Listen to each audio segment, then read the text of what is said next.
నమస్తే, నేను మధు.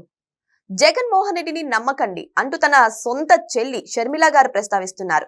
అయితే ఆవిడ యాత్ర కూడా స్టార్ట్ చేయబోతున్నట్టు చెబుతున్నారు. మరి ఎప్పుడు స్టార్ట్ చేయబోతున్నారు? తేదీ ఫిక్స్ అయిందా? మరి సొంత అన్న అయినటువంటి జగన్మోహన్ రెడ్డిని ఎందుకు నమ్మద్దు అని కళాఖండిగా చెప్తున్నారు. ఈ రోజు మనం తెలుసుకుందాం. ప్రస్తుతం మనతో పాటు ఉన్నారు సీనియర్ జర్నలిస్ట్ సిఎస్ రావు గారు. వారిని అడిగి మరిన్ని విషయాలను తెలుసుకుందాం. నమస్కారం సార్. నమస్తే సార్, జగన్మోహన్ రెడ్డి షర్మిల గారు ఇద్దరు సొంత అన్నా చెల్లెళ్ళు. సో షర్మిల గారు బహిరంగంగా చెప్తున్నారు జగన్మోహన్ రెడ్డిని నమ్మకండి అని. ఇప్పుడు యాత్ర కూడా స్టార్ట్ చేస్తున్నట్టు చెప్తున్నారు. యాత్ర ఎప్పుడు స్టార్ట్ అవుతుంది సార్? సొంత అన్న గురించి ఎందుకు అలా చెప్తున్నారు? అంటే రాష్ట్ర ప్రజలు ఇప్పటికీ నమ్ముతున్నారు అతన్ని. సో కాబట్టి నమ్మొద్దు అని చెప్తున్నారు. ఎందుకంటే సొంత చెల్లెలు వాళ్ళ అన్న ఎలాంటి అనేది చెప్తుంది ఆవిడ. మిగతా వాళ్ళకన్నా సొంత అన్న గురించి చెల్లెలకే తెలుస్తుంది కదా. ఆల్రెడీ ఇంతకుముందు 2024 ఎన్నికల సందర్భంగా వాళ్ళ అన్న ఎలాంటి వాళ్ళు అని చెప్పి చెప్పింది. బాబాయిని ఎలా చంపేశారు, ఆ చంపేసినటువంటి వాళ్ళకి భద్రత ఎవరు ఇస్తున్నారు, ఎలా ఇస్తున్నారు అనేది మొత్తం కూడా ఆవిడ చెప్పి మీరు నమ్మొద్దు అని చెప్పి చెప్పారు. ఇప్పుడు మళ్ళీ చెప్తున్నారు. ఎందుకు చెప్తున్నారంటే 1.5 ఏడాది తర్వాత నేను పాదయాత్ర చేస్తానని చెప్పేసి 2 రోజుల క్రితం జగన్మోహన్ రెడ్డి గారు అనౌన్స్ చేశారు. ఆమె ఏమంటున్నారంటే 1.5 సంవత్సరం తర్వాత చేసే పాదయాత్రకి ఇప్పటి నుంచి ఎందుకు డప్పు కొట్టుకోవటము, ఇప్పటి నుంచి డబ్బు కొట్టుకోవడం అవసరమా? సో కాబట్టి ఇప్పటి నుంచి డబ్బు కొడుతున్నారంటే పెద్ద ఎత్తున ప్రచారం చేసి నమ్మించేటువంటి ప్రయత్నం చేస్తారు. మీరు నమ్మొద్దు అని చెప్పి చెప్తూ జగన్మోహన్ రెడ్డి గారు 2019 ఎలక్షన్ ముందు మద్య నిషేధం అని చెప్పి మహిళలందరినీ మభ్యపెట్టారు. అధికారం వచ్చిన తర్వాత మద్యం నిషేధం చేయకపోగా ఆయనే సొంతగా మీ డబ్బులన్నింటినీ లిక్కర్ స్కామ్లో తరలించేశారు. కాబట్టి మీరు నమ్మొద్దు అని చెప్పి చెప్తున్నారు. దాంతోపాటు రాజశేఖర రెడ్డి గారి జలయజ్ఞం ఉంది. జలయజ్ఞాన్ని అధికారంలోకి వచ్చిన తర్వాత 16 నెలల్లో నేను పూర్తి చేస్తాను జలయజ్ఞం పనులు అని చెప్పి చెప్పారు. ఆ తర్వాత రాజశేఖర రెడ్డి గారు అప్పట్లో ఉన్నటువంటి జలయజ్ఞం ప్రాజెక్ట్ని ఏటిని పట్టించుకోలేదు జగన్మోహన్ రెడ్డి గారు. కాబట్టి ఆయన రాజశేఖర రెడ్డి గారి వారసుడు కాదు, ప్రజలు నమ్మదగ్గ వ్యక్తి కాదు. అధికారంలో ఉన్నప్పుడు ఒక రకంగా ఉంటాడు, అధికారంలో లేనప్పుడు ఒక రకంగా ఉంటాడు. కాబట్టి అతని మనస్తత్వమే మంచిది కాదు, మీరు నమ్మద్దు. అతను మనిషి మారేంత వరకు కూడా ప్రజలు సహకరించరు, దేవుడు సహకరించడు. అతనికి మనిషి మారాలని కోరుకుంటున్నానని చెప్పేసి ఒక సూక్తిని ఆవిడ చెప్పారు. ఏం సూక్తిని చెప్పారంటే అబ్రహం లింకన్, అమెరికా మాజీ అధ్యక్షుడు అబ్రహం లింకన్ గారు చెప్పినట్టు ఒక వ్యక్తి యొక్క వ్యక్తిత్వం తెలుసుకోవాలంటే కనుక అధికారం ఇవ్వాలి. అధికారం ఇచ్చిన తర్వాత అధికారంలో కూర్చున్నప్పుడు, అధికారం వచ్చినప్పుడు ఆ మనిషి యొక్క వ్యక్తిత్వం తెలుస్తుంది. సో కాబట్టి జగన్మోహన్ రెడ్డి గారి వ్యక్తిత్వం ఏంటి అనేది కూడా తెలిసిపోయింది. 2019 నుంచి 2024 మధ్యకాలంలో అధికారం ఇచ్చారు ప్రజలు. అధికారం ఇచ్చిన తర్వాత రాష్ట్రాన్ని ఎంత ఇబ్బంది పెట్టాడో, రాష్ట్ర ప్రజలను ఎంత ఇబ్బంది పెట్టారు అనేది అందరికీ తెలుసు. కాబట్టి అతని నైజం ఏంటి, అతని ప్రవర్తన ఏంటి, అతను ఆలోచన విధానం ఏంటి, అతని నడవడిక ఏంటి అనేది మొత్తం తెలిసిపోయింది. అధికారం ఇచ్చిన తర్వాత ప్రజల్లోకి అసలు ముఖం కూడా చూపించలేదు. 2019 నుంచి 2024 మధ్యలో తాడేపల్లి హౌస్ నుంచి బయట రాలేదు ఆయన. ఇప్పుడు మళ్ళీ ప్రజల్లోకి ఏడాదిన్నర తర్వాత నేను వస్తాను అంటున్నాడు. అంటే అధికారం కోసం వస్తున్నాడు, మీకోసం రావట్లేదు, తస్మాత్ జాగ్రత్త అని చెప్పి ప్రజల్ని అప్రమత్తం చేసేటువంటి ప్రయత్నం షర్మిల గారు చేస్తూ ఉన్నారు. మరి షర్మిల గారి యాత్ర దేనికోసం సార్? షర్మిల గారి యాత్ర ఢిల్లీలో రాహుల్ గాంధీని కలిశారు. సో దేశవ్యాప్తంగా రాహుల్ గాంధీ గారు కాంగ్రెస్ పార్టీ అధిష్టానం తీసుకున్న నిర్ణయం ఏంటంటే ఈ మధ్యకాలంలో కేంద్ర ప్రభుత్వం మహాత్మా గాంధీ గ్రామీణ ఉపాధి హామీ పథకం పేరుని మార్చేశారు. మహాత్మా గాంధీ పేరుని తీసేశారు. జీరామ్జీ అని పెట్టుకున్నారు. జీరామ్జీ గ్రామీణ ఉపాధి హామీ పథకం అని పెట్టుకున్నారు. సో మహాత్మా గాంధీ పేరును తొలగించారు కాబట్టి దేశవ్యాప్తంగా దీని మీద యాత్రలు జరుగుతున్నాయి. ఆంధ్రప్రదేశ్లో కూడా ఫిబ్రవరి 2వ తారీఖు నుంచి అనంతపురం జిల్లాలో సింగనమల నియోజకవర్గం బండ్లపల్లి నుంచి ఆవిడ ప్రారంభించబోతున్నారు. ఆవిడే స్వయంగా రాష్ట్రం మొత్తం కూడా పర్యటిస్తాను, రాష్ట్రం మొత్తం యాత్ర చేస్తాను, మహాత్మా గాంధీ పేరు తీసేసి గ్రామీణ ఉపాధి హామీ పథకం యొక్క లక్ష్యాన్ని, ఆ పథకం యొక్క శాండిటీని తగ్గిస్తున్నారు. ఇప్పుడు కూలీలకి, ఉపాధి హామీ కూలీలకి 400 రూపాయలు ఇవ్వాలనేటువంటి డిమాండ్ చేస్తూ దాన్ని రాష్ట్ర ప్రభుత్వం వాటా కూడా ఇప్పుడు మార్చేశారు. దాని సిస్టమే మార్చేశారు. ఇంతకుముందు కేంద్ర ప్రభుత్వం ఇచ్చేది.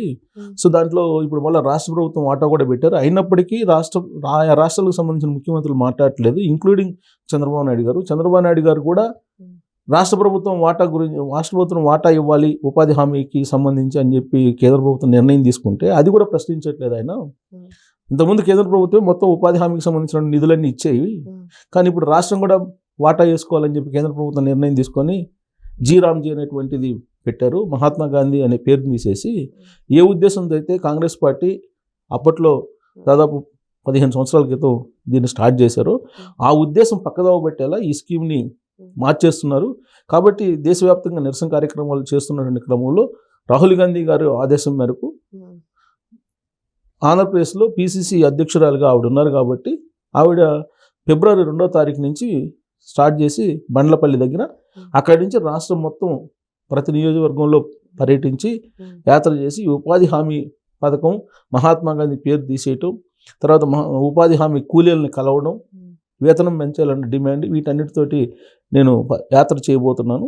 ఈ యాత్రలో జగన్మోహన్ రెడ్డి గారు ఏంటి, చంద్రబాబు నాయుడు గారు ఏంటి, ఇవన్నీ నేను ప్రజలకు తెలియజేసే ప్రయత్నం చేస్తానని చెప్పి ఆవిడ నేను ప్రెస్ మీట్ పెట్టి విజయవాడ ఆంధ్రరత్న భవన్లో ప్రెస్ మీట్ పెట్టి చాలా క్లియర్గా జగన్మోహన్ రెడ్డి గారి నైజం ఏంటి, ఆయన ఏం చేస్తున్నారు, ఇవన్నీ కూడా అనౌన్స్ చేయడం జరిగింది.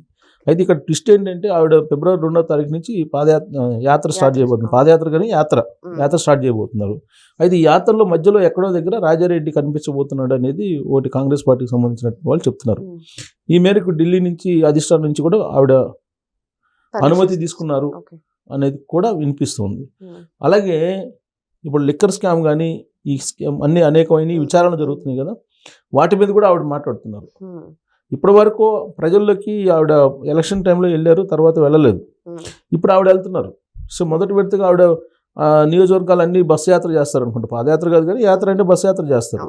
ఇది అయిపోయిన తర్వాత రాజారెడ్డి పాదయాత్ర చేయించేటువంటి అవకాశం కూడా లేకపోతే, అందుకే ఇప్పుడు 1.5 ఏడాదిన్నర తర్వాత జరిగేటువంటి పాదయాత్రకి జగన్మోహన్ రెడ్డి గారు ఇప్పటి నుంచి డబ్బు కొట్టుకుంటున్నాడని అన్నారంటే, మేము డబ్బు కొట్టకుండానే వస్తున్నాము అని చెప్పి ఒక ఇండికేషన్ పరోక్షంగా ఇవ్వడం జరిగింది. జగన్మోహన్ రెడ్డి గారి గురించి స్పందించిన షర్మిల గారు విజయసాయి రెడ్డి గురించి ఎందుకు స్పందించలేకపోతున్నారు? సో ఆవిడ జగన్మోహన్ రెడ్డి గారు అనౌన్స్ చేశాడు కాబట్టి స్పందించారు. ఇప్పుడు ఆ జగన్మోహన్ రెడ్డి గారు స్పందించకపోతే ఆవిడ కూడా స్పందించేవాళ్ళు కాదేమో. పైగా జగన్మోహన్ రెడ్డి గారు నేను వస్తాను, ప్రజల్లోకి మళ్ళీ వస్తాను, నేను పాదయాత్ర చేస్తాను, నేను ప్రజల కోసం సేవ చేస్తాను అంటున్నారు కదా. ప్రజల కోసం సేవ చేసేటువంటి వ్యక్తి కాదు, అతని నైజం వేరు అనేది ఆయన చెల్లెలు చెప్తున్నారు. ఆయన నైజాన్ని మీరు గమనించండి అని చెప్తున్నారు ప్రజలకి చెప్తున్నారు.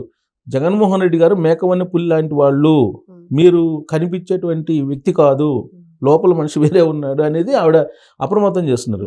మీరు నమ్మొద్దు అని చెప్తున్నారు. ఆయన నిలబడ్డ చెప్పిన మాట మీద మీరు అధికారం ఇచ్చారంటే ఎలా ఉంటాడో అనేది మనం చూసాము. మళ్ళీ మీరు ఓటేసి కనుక అతన్ని కనుక గెలిపిస్తే మళ్ళీ ఇంకో పొరపాటు చేసిన వాళ్ళు అవుతారు మీరు అని చెప్పి ఆవిడ అప్రమత్తం చేస్తున్నారు. ఇప్పుడు అప్రమత్తం ఎందుకు చేస్తున్నారు? నేను మళ్ళీ ప్రజల్లోకి వస్తాను, మొత్తం అసలు ప్రజలకు అన్యాయం జరుగుతుంది, అసలు జగన్మోహన్ రెడ్డి గారికి ఎందుకు ఓటేయలేకపోయాము అని చెప్పి ప్రజలందరూ బాధపడుతున్నారు అనేటువంటి విషయాన్ని జగన్మోహన్ రెడ్డి గారు చెప్పారు. ఎందుకు అనవసరంగా వైఎస్ఆర్ కాంగ్రెస్ పార్టీని ఓడించాము, జగన్మోహన్ రెడ్డి గారిని మళ్ళీ గెలిపించుకుంటే బాగుండేది కదా అనేటువంటి ఫీలింగ్లో ప్రజలు ఉన్నారనేటువంటి భావనలో ఆయన ఉన్నారు. అందుకే షర్మిల గారు స్పందించారు. ప్రజలు మీరు ఒకవేళ ఆయన చెప్పినటువంటి భావనలో ఉంటే అది తప్పు, మీరు మార్చుకోండి మీ ఆలోచనని అని చెప్పి ఆవిడ చెప్తున్నారు. తన అన్న నైజాన్ని ఆవిడ ప్రజలకు తెలియజేసే ప్రయత్నం చేస్తున్నారు. ఎందుకు నేను మళ్ళీ వస్తున్నానని చెప్పారు కాబట్టి ఆవిడ ఆ విధంగా కామెంట్ చేశారు. సరే విజయసాయి రెడ్డి గారు వస్తారా అంటే, విజయసాయి రెడ్డి గారు వస్తున్నారు, ఆయన గారు పాదయాత్రకు వస్తున్నారు. కానీ విజయసాయి రెడ్డి గారు మరి రాబోయే రోజుల్లో కాంగ్రెస్లో చేరతారేమో. విజయసాయి రెడ్డి గారు షర్మిల గారు ఇద్దరు కలిసి మాట్లాడుకున్నారు కదా. సో కాబట్టి ఆ కాంబినేషన్ వేరే ఉండొచ్చు. సో ఇప్పుడు ప్రజెంట్ యాజ్ ఆఫ్ నౌ ఆవిడకి టార్గెట్ ఎవరు? 2024 ఎన్నికల ముందు నుంచి జగన్మోహన్ రెడ్డి అంతే. ఎందుకు? ఆయనకి రాజశేఖర రెడ్డి గారి నుంచి వచ్చినటువంటి రాజకీయ వారసత్వం రాలేదు, ఆస్తులకు సంబంధించిన పంపకాలు రాలేదు. కాబట్టి అధికారంలోకి వచ్చిన తర్వాత రాసినటువంటి ఎంఓయూని కూడా, అప్పుడు నాకు చెల్లెల మీద ప్రేమ ఉండేది 2019కి ముందు, ఆ తర్వాత తగ్గిపోయింది, నాకు ప్రేమ లేదు కాబట్టి నా ఎంఓయూని నేను రద్దు చేసుకుంటానని చెప్పి ఆడ నేషనల్ లా ట్రిబ్యునల్లో పిటిషన్ వేశారు కదా. సో కాబట్టి అందుకే ఆయన ఎలాంటి వాడు అనేది చెప్పడానికి షర్మిల గారు ప్రజల ముందుకు వస్తున్నారు. సో ఏదేమైనా సరే సొంత అన్నని నమ్మకండి అంటూ షర్మిల తన యాత్ర ద్వారా చెప్పబోతున్నట్టు తెలుస్తుంది. మరి వెయిట్ చేసి చూద్దాం దీని గురించి జగన్మోహన్ రెడ్డి ఎలా స్పందిస్తారనేది. Thank you so much. Thank you.